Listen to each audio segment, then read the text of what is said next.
ജൈവ കൃഷിയുടെ ഒരു ഭാഗമായിട്ട് പലരും ഈ പച്ചക്കറി കൃഷി പറയാറുണ്ട്. പലരും പറയും ജൈവ കൃഷിയുടെ വലിയ അപ്പോസ്റ്റലന്മാരായിരിക്കും.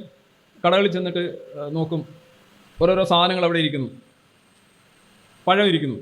ഏത് പഴമാണ് തിരഞ്ഞെടുക്കുന്നതെന്ന് ചോദിക്കുമ്പോൾ ഏറ്റവും നല്ല മുഴുത്ത ഷൈനി ആയിട്ടുള്ള പഴം തിരഞ്ഞെടുക്കും. അതിൻ്റെ അർത്ഥം എന്താ? അതാണ് നിങ്ങളുടെ ബുദ്ധി, അതാണ് ഏറ്റവും നല്ലത്, ഏറ്റവും കൂടുതൽ കേടുപറ്റാത്ത പഴങ്ങൾ തിരഞ്ഞെടുക്കും. പക്ഷേ അയാൾ ചോദിക്കുമ്പോൾ ഏത് കൃഷിയാണ് നല്ലത്? അത് ജൈവ കൃഷിയാണ്. അത് ഭയങ്കര രസം. ഞാൻ പറഞ്ഞു, ജൈവ കൃഷി ആണ് നിങ്ങൾക്ക് താല്പര്യമെങ്കിൽ നിങ്ങൾ ഒരിക്കലും എടുക്കാൻ പാടില്ല. കാരണം എന്താണ്? നിങ്ങൾ എടുക്കേണ്ടത് കുത്തും ചെളുപ്പമുള്ള ആ കായ അല്ലെ പഴമാണ് എടുക്കേണ്ട. കാര്യം അതിനകത്ത് പുറത്തൊന്നും ലേപനങ്ങളൊന്നും ഇല്ല.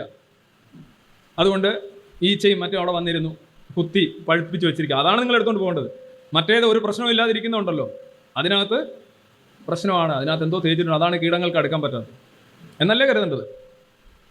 ആരും അങ്ങനെ ചെയ്യാറില്ലല്ലോ. പക്ഷെ എല്ലാവരും ജൈവ കൃഷി ഫാൻസാണ്. അപ്പോൾ ഇതാണ് പറഞ്ഞത്, കെമിക്കലുള്ള മീനിൽ ഈച്ച ഇരിക്കില്ല എന്ന് കേട്ട് ഈച്ച ഇരിക്കുന്ന മീൻ നോക്കി വാങ്ങി ഇപ്പോൾ ഛർദിയും വയറിളക്കും. ഒരു ട്രോളാണ്.